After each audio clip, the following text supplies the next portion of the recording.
Hello guys, मेरा नाम संदीप कुमार है और मैं आपका इस एक्सीलेंट इंग्लिश एजुकेशन में बहुत बहुत स्वागत करता हूं। तो आज मैं आप लोग के लिए लेकर आया हूं बेसिक ग्रामर।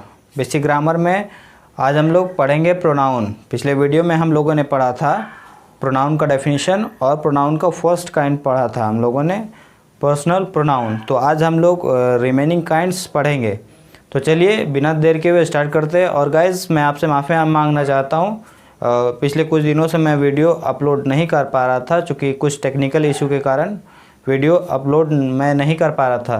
तो मैं कोशिश करूँगा कि आपको मैं रेगुलर वीडियो प्रोवाइड करूँ, तो उसके लिए मैं माफ़ी चाहता हूँ। तो चलिए बिना देर किए हम लोग स्टार्ट करते हैं।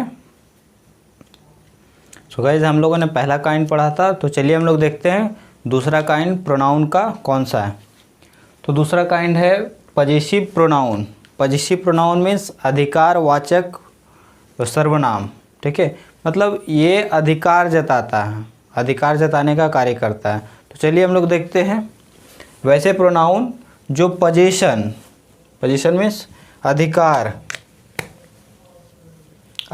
दर्शाने का कार्य करे, पजेसिव प्रोनाउन कहलाते हैं। ठीक है, अब जैसे एग्जांपल देखिए, this pen is my pen. यह कलम मेरी कलम है।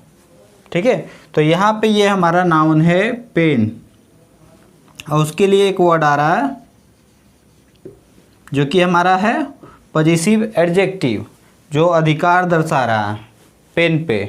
तो हम लोग क्या करेंगे, ये देखिए यहाँ ये पेन जो है वो रिपीट हो रहा है, नाउन रिपीट हो रहा है। और हम लोगों ने पढ़ा है कि प्रोनाउन उसे कहते हैं जो नाउन के रिपीटेशन को अवॉइड करे, उसे दूर करे। ठीक है, उसे रिमूव करे।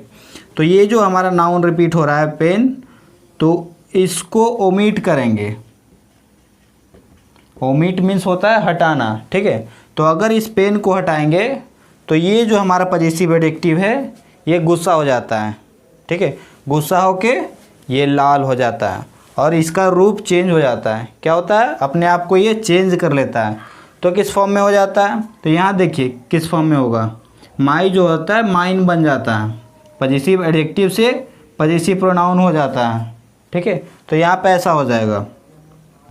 इसका फंक्शन होता है, जब मैंने टेबल बता रहा था पर्सनल प्रोनाउन का, तो उसमें मैंने बताया था कि पजेसिव एडजेक्टिव का जब पजेसिव प्रोनाउन में चेंज होता है तो इसका रूप ऐसा हो जाता है। और पजेसिव एडजेक्टिव के बारे में ये बताया था हमने कि ये बिना नाउन के नहीं आता है, मतलब जब भी आएगा तो पजेसिव एडजेक्टिव, ध्यान रखेंगे पजेसिव एडजेक्टिव मैं बोल रहा हूँ, पजेसिव एडजेक्टिव जब भी आएगा तो नाउन के साथ में आएगा। अब चूंकि हम लोग इसका नाउन को हटा दे रहे हैं, ओमिट कर दे रहे हैं, तो ये अपना रूप बदल लेगा। किस फॉर्म में हो जाएगा, माइन से माइन बन जाएगा। ठीक है, तो अब ये हो जाएगा ऐसा, दिस पेन इज माइन। ठीक है, दोनों का मतलब एक ही है, यह कलम मेरी कलम है और यहाँ पे यह कलम मेरी है।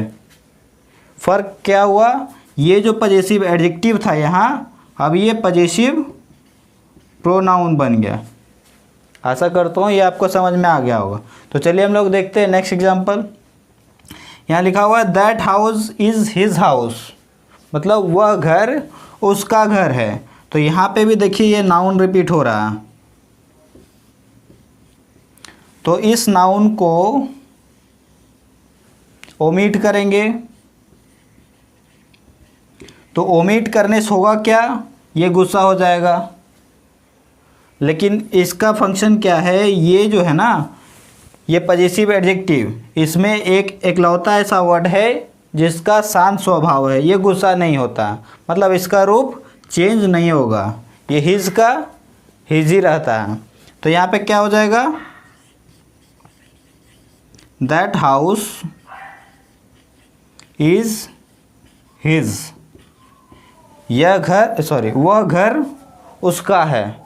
यहाँ पे था वह घर उसका घर है। अब चूंकि नाउन को हम लोग ओमिट कर दिए, ये रिपीट हो रहा था, तो इसकी जगह हम लोग, ये पजेसिव एडजेक्टिव है हमारा, तो इसके जगह हम लोग क्या क्या ले आए, पजेसिव प्रोनाउन। अभी ध्यान दीजिए, मैंने बोला कि पजेसिव एडजेक्टिव से पजेसिव प्रोनाउन में चेंज हो जाता है, लेकिन ये शांत स्वभाव का है इसलिए ये चेंज नहीं हुआ। और ये एक इकलौता ही पजेसिव एडजेक्टिव है जो पजेसिव प्रोनाउन चेंज होने पे अपना रूप चेंज नहीं करता, इसका चेहरा यही रहता है। एक बात का और ध्यान रखेंगे कि ये जो हमारा पजेसिव एडजेक्टिव है जितने सारे, जब इसके बाद का नाउन को हटाया जाएगा तो ये इस रूप में आ जाएगा। तो आप ये टेबल को लिख लेंगे कहीं, ठीक है। माई जो है वो माइन हो जाएगा, आवर आवर्स हो जाएगा, योर योर्स हो जाएगा, और हिज ही रहता है, ठीक है। हर हर्स हो जाएगा, और इट जो है वो इट का पजेसिव प्रोनाउन नहीं होता है, ठीक है। सॉरी, इट्स का पजेसिव प्रोनाउन नहीं होता है, और देयर का देयर्स हो जाएगा। तो इसे आप याद कर लेंगे, लिख लेंगे, ठीक है। तो चलिए हम लोग बढ़ते हैं नेक्स्ट काइंड की तरफ।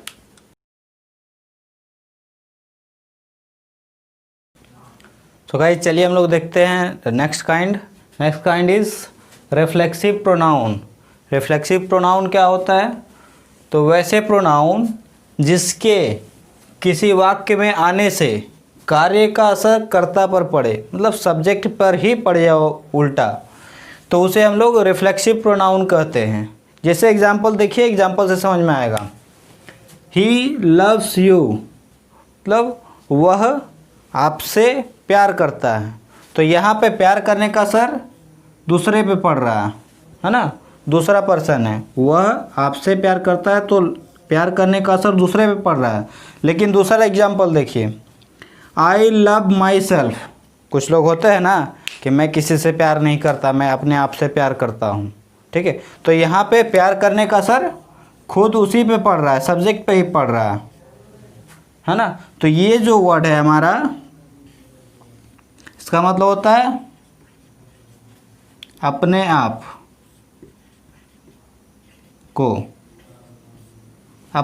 को, ठीक है। मतलब मैं अपने आप को प्यार करता हूँ, समझ में आया। तो ये सब जितना भी नज़र आ रहा है ये सभी का मतलब अपने आप को होगा, स्वयं को, है ना, अपने आप को। यहाँ देखिए, जैसे we can help ourselves, मतलब हम लोग अपने आप की मदद कर सकते हैं। We can help ourselves, तो यहाँ पे क्या होगा इसका हिंदी, हम लोग अपने आप की मदद कर सकते हैं, मतलब किसी की ज़रूरत नहीं है। तो यहाँ पे इसका असर, इसके आ जाने से इसका असर वापस कर्ता पे पड़ रहा है, सब्जेक्ट पे पड़ रहा है, ठीक है। तो ये सब हमारे रिफ्लेक्सिव प्रोनाउन हैं। जब वाक्य का जो काम करने का असर है वो खुद कर्ता पे पड़ जाए तो उसे हम लोग रिफ्लेक्सिव प्रोनाउन कहेंगे, ठीक है। ये सब आप देख लेंगे, myself, ourselves, yourselves, himself, herself, itself and themselves, यही सब हमारे रिफ्लेक्सिव प्रोनाउन हैं। ध्यान रखेंगे, किसी में सेल्फ आ रहा है, किसी में सेल्फ्स आ रहा है, किसी में सेल्फ, किसी में सेल्फ्स। तो ध्यान रखेंगे, जहाँ पे सिंगल रहेगा, सिंगल प्रोनाउन है, वहाँ पे सेल्फ आया है, और जहाँ पे प्लूरल है वहाँ पे सेल्फ्स। इस चीज़ का ध्यान रखेंगे। जैसे वी मतलब हम लोग होता है, और यहाँ पे हम लोगों के लिए आया है तो यहाँ पे सेल्फ्स आया है। यहाँ पे यू सिंगुलर के लिए आया है इसलिए सेल्फ, और यू प्लूरल के लिए, यू दोनों के लिए आता है ना, यहाँ पे योर सिंगुलर के लिए आया है इसलिए सेल्फ, यहाँ पे योर प्लूरल के लिए आया है इसलिए सेल्फ्स, ठीक है। ध्यान रखेंगे, ही का हिम होता है तो यहाँ पे सिंगुलर है इसलिए सेल्फ, सी का हर इसलिए सिंगुलर इसलिए सेल्फ, यहाँ पे इट है इसके लिए भी सेल्फ, लेकिन लास्ट में दे जो कि प्लूरल होता है, थर्ड पर्सन प्लूरल, तो इसके लिए सेल्फ्स आ गया। इसलिए ध्यान रखेंगे कहाँ सेल्फ लगेगा, कहाँ सेल्फ्स लगेगा, इस चीज़ का ध्यान रखेंगे।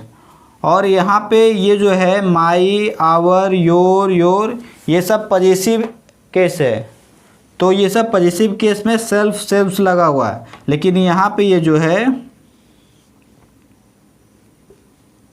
ये तीनों हिम सेल्फ, हर सेल्फ और इट सेल्फ, ये तीनों ऑब्जेक्टिव केस में लगा हुआ है, तो इस चीज़ का ध्यान रखेंगे। यहाँ पे हिज सेल्फ और हर्स सेल्फ नहीं करेंगे, ठीक है, हर सेल्फ नहीं करेंगे। तो ये हमारा ऑब्जेक्टिव केस में तीनों लगा हुआ है, तो इस चीज़ का ध्यान रखेंगे। और ये आप लोग को आशा करता हूँ ये समझ में आ गया होगा। फिर से एक बार देख लेते हैं। आई लव माई सेल्फ, यहाँ पे प्यार करने का असर खुद सब्जेक्ट पे पड़ रहा है। मैं खुद से प्यार करता हूँ, मैं अपने आप से प्यार करता हूँ, तो ये हमारा रिफ्लेक्सिव प्रोनाउन हो गया, ठीक है। तो चलिए हम लोग बढ़ते हैं नेक्स्ट काइंड की तरफ। तो भाई चलिए हम लोग देखते हैं next kind, that is एम्फैटिक pronoun. एम्फैटिक pronoun होता क्या है? तो वैसे प्रोनाउन जो नाउन या प्रोनाउन पर बल देने का कार्य करे, जोर देने का कार्य करे, ठीक है, तो उसे हम लोग एम्फैटिक प्रोनाउन कहते हैं। जैसे we killed the tiger ourself, मतलब हम लोगों ने स्वयं टाइगर को मारा, ठीक है। तो ध्यान रखेंगे ये सब जो है ये हमारे एम्फैटिक प्रोनाउन भी हैं। तो दोनों में डिफरेंस क्या है? उस टाइम क्या कर रहा था कि जो कार्य का असर जो है वो डायरेक्ट सब्जेक्ट पे आ रहा था, ठीक है। तो उस टाइम हमारा हो गया रिफ्लेक्सिव प्रोनाउन। जो इसके पिछले वाला जो काइंड था रिफ्लेक्सिव प्रोनाउन, उसमें कार्य का असर सब्जेक्ट पे आ रहा था। लेकिन इसमें देखिए कार्य का असर किल्ड किया गया, किसे? टाइगर को, तो कार्य का असर इस पे जा रहा है। तो ये यहाँ पे हमारा ये रिफ्लेक्सिव प्रोनाउन नहीं है, ध्यान रखेंगे। इसका असर देखिए यहाँ पे पड़ रहा है वे पे, चूँकि ये प्रोनाउन है हमारा, और इस वर्ब का असर टाइगर पे पड़ा, ना कि प्रोनाउन पे। अगर खुद पे पड़ता तो ऐसा होता, वी किल्ड आवरसेल्व्स, ठीक है। तो हालांकि वो किल्ड यूज़ नहीं होगा यहाँ, दूसरा फिर वर्ब होगा। तो इस किल्ड का, इस मारने का असर टाइगर पे पड़ रहा है, ना कि सब्जेक्ट पे, इसलिए ये हमारा रिफ्लेक्सिव प्रोनाउन नहीं है, ये हमारा एम्फैटिक प्रोनाउन है। क्यों? क्योंकि ये प्रोनाउन पे बल दे रहा है, जोर दे रहा है कि हमने खुद टाइगर को मारा, ठीक है। तो यहाँ पे ये सब जो प्रोनाउन है, ये जो एम्फैटिक प्रोनाउन है, इसका मतलब होता है स्वयं या खुद। उसमें था अपने आप को, ठीक है। अपने आप को और स्वयं खुद में डिफरेंस है। हम लोगों ने स्वयं टाइगर को मारा, ठीक है। तो इसका यहाँ पे इसका मतलब है स्वयं, ठीक है, खुद। हम लोगों ने खुद टाइगर को मारा, तो ये हमारा एम्फैटिक प्रोनाउन।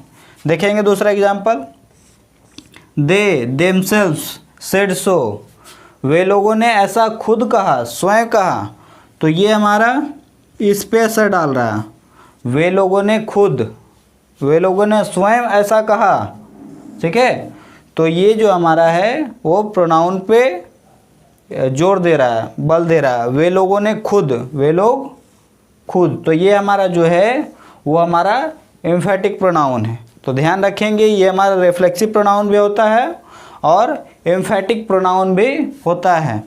तो जहाँ पे कार्य का असर सब्जेक्ट पे पड़ेगा वो हमारा रिफ्लेक्सिव प्रोनाउन होगा, और जब ये सब words myself, ourself, yourself, yourself, himself, ये सब जो है अगर प्रोनाउन नाउन पे जोर दे रहा है तब ये हमारा एम्फैटिक प्रोनाउन होगा। आशा करता हूँ आपको ये समझ में आ गया होगा। तो ध्यान रखेंगे ये दोनों प्रोनाउन होते हैं, रिफ्लेक्सिव प्रोनाउन भी और एम्फैटिक प्रोनाउन भी। तो आप इसे नोट कर लीजिए स्क्रीनशॉट लेके। तो आज की सेवा दोस्तों यहीं तक, मिलते हैं हम लोग नेक्स्ट वीडियो में नए काइंड्स के साथ, ठीक है। तब तक के लिए बाय बाय, टेक केयर, जय हिंद।